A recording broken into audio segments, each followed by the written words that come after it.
और इसी बीच इस वक्त की सबसे बड़ी खबर आपको बता दें, संसद के पास मस्जिद में सपा की बैठक पर विवाद। सपा की मस्जिद में बैठक पर बीजेपी ने आरोप लगाया। बीजेपी ने सपा को कहा नवाजवादी पार्टी। कल अखिलेश यादव ने संसद के पास की थी बैठक और आपको बता दें कि इसे लेकर अब सियासत हो रही है। बीजेपी ने सपा को कहा है नवाजवादी पार्टी और इसे लेकर आपको बता दें खूब सियासत हो रही है। हालांकि अखिलेश यादव ने भी पलटवार किया है। कल अखिलेश यादव ने संसद के पास बैठक की थी और इस बैठक की तस्वीरें आने के बाद से ही विवाद हो गया है। संसद के पास मस्जिद में सपा की बैठक पर विवाद और मस्जिद में इस बैठक को लेकर अब बीजेपी आरोप लगा रही है कि सपा की मस्जिद में बैठक हुई है। बीजेपी ने सपा को नवाजवादी पार्टी कहा है।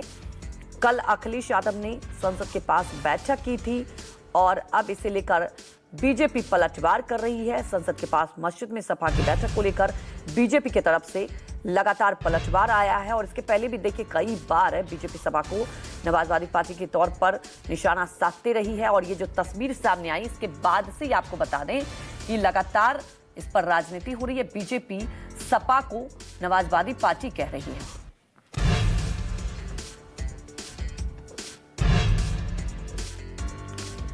बीजेपी अल्पसंख्यक मोर्चा के राष्ट्रीय अध्यक्ष जमाल सिद्दीकी कहते हैं जिस तरह से समाजवादी पार्टी के मुखिया अखिलेश यादव ने संसद के सामने पवित्र मस्जिद में सभा की, मैं उसकी निंदा करता हूं। मैं मस्जिद के इमाम जो सपा के सदस्य भी हैं नदवी की भी निंदा करता हूं, जिन्होंने एक धर्म गुरु और मुसलमानों के प्रतिनिधि होते हुए भी ऐसा होने दिया। जिस तरह से डिंपल यादव मस्जिद की आचार संहिता के खिलाफ नंगी पीठ और सिर रखकर बैठी हैं, उससे दुनिया भर में इस्लामी भावनाएं आहत होती हैं। सपा के मुखिया श्री अखिलेश यादव जी ने दिल्ली के जो संसद भवन के सामने मस्जिद है, जो बहुत बड़ी मस्जिद है, बहुत पवित्र मस्जिद है, उसमें जिस प्रकार से सपा के लोगों के साथ बैठक की है, मैं उसकी निंदा करता हूं। मैं वहां के इमाम और सपा के सांसद जो महिबुल्लाह नदवी जी हैं उनकी भी निंदा करता हूं कि एक धर्म गुरु हैं, एक मस्जिद के हमारे इमाम हैं, मुसलमानों के प्रतिनिधि हैं उस मस्जिद के लिए, और वो किस प्रकार से वहां पर समाजवादी के लोगों को बैठकर वहां समाजवादी की बैठक कर रहे, समाजवादी पार्टी का कार्यालय अघोषित कार्यालय बना लिए हैं।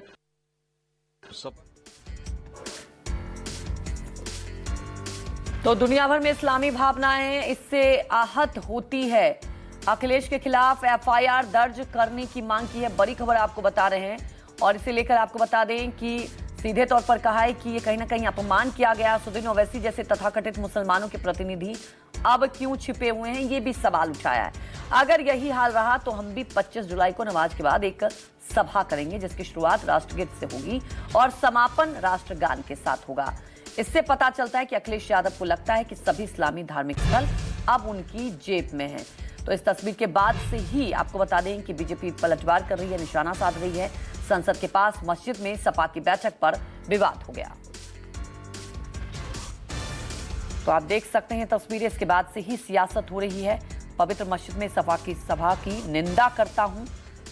कल अखिलेश यादव ने संसद के पास बैठक की थी। संसद के पास सामने ही बड़ी मस्जिद है और ये जो तस्वीरें सामने आई है इसे लेकर बीजेपी सवाल उठा रही है और इसे लेकर कह रही है कि कहीं ना कहीं सपा ये समझती है कि अब उनकी जेब में है। तो मस्जिद विवाद पर अखिलेश यादव ने भी पलटवार किया है कि बीजेपी का तो हथियार ही धर्म है। अब इसे लेकर अखिलेश यादव ने भी पलटवार कहा बीजेपी चाहती है कि दूरियां बनी रहे। अब बीजेपी के कहने से अब बीजेपी को मीठे से तकलीफ होगी तो मीठा छोड़ देंगे। बीजेपी कहेगी नमकीन खाइए तो नमकीन खाएंगे क्या? तो बीजेपी क्या कर रही है, बीजेपी को आप भी जानते हो, बीजेपी को आप सब जानते हो। बीजेपी का हथियार ही। तो आपने सुना, अखिलेश यादव ने भी पलटवार किया और साफ तौर पर कहा कि देखिए बीजेपी को तो हर चीज से दिक्कत है और बीजेपी चाहती है कि हमेशा दुनिया बनी रही। उन्होंने तंज भी कसा कि अगर बीजेपी को क्या मीठा पसंद नहीं होगा तो मीठा खाना छोड़ दें। अखिलेश यादव ने भी इसे लेकर पलटवार किया है। जिस तरह से विवाद हो रहा है, बीजेपी लगातार निशाना साध रही है, तो अब अखिलेश यादव ने भी पलटवार किया कि बीजेपी की तो यही मंशा रहती है कि दूरियां बनी रहे। एकता को लेकर हमेशा बीजेपी लगातार निशाना साधती है। मस्जिद विवाद पर अब अखिलेश यादव ने पलटवार किया है। इसके पहले आपको तस्वीरें दिखाई थी, जो तस्वीरें सामने आई है उसके बाद से ही बीजेपी ने निशाना साधा। अब बीजेपी के कहने से अब बीजेपी को मीठे से तकलीफ होगी तो मीठा छोड़ देंगे। बीजेपी कहेगी नमकीन खाइए तो नमकीन खाएंगे क्या? तो बीजेपी क्या कर रही है, बीजेपी को आप भी जानते हो। बीजेपी को आप समाजवादी पार्टी के मुखिया, समाजवादी पार्टी हमेशा संविधान के लिए हम धर्म का इस्तेमाल नहीं करेंगे और उनका संविधान पर कोई भरोसा नहीं है। हमेशा वो नमाजवादी बने रहते हैं और वही उन्होंने आगे बढ़ाने का काम किया है। तो आपने सुना, एक तरफ अखिलेश यादव ने इसे लेकर पलटवार किया है, लेकिन बीजेपी की तरफ से लगातार निशाना साधा जा रहा है कि अखिलेश यादव हमेशा से नमाजवादी पार्टी रहे हैं, उसी पार्टी का हिस्सा हैं। सपा को लेकर निशाना साधा गया और अब अखिलेश यादव की तरफ से भी पलटवार किया गया है कि बीजेपी के हिसाब से तो नहीं चल सकते। हमारे सहयोगी अशोक तिवारी सीधे हमारे साथ लाइव जुड़ चुके हैं। अशोक, अब ये जो तस्वीर सामने आई, लाजमी सी बात है कि अब इसे लेकर देखिए खूब विवाद होगा, बीजेपी पलटवार कर रही है, लेकिन जरा समझना चाहेंगे इस तस्वीर के पीछे की कहानी। संसद के सामने ही बड़ी सी मस्जिद है, क्या वाकई बैठक हुई थी? क्या बैठक का एजेंडा था? क्योंकि अखिलेश यादव तो पलटवार कर रहे हैं कि क्या हम बीजेपी के हिसाब से चलें।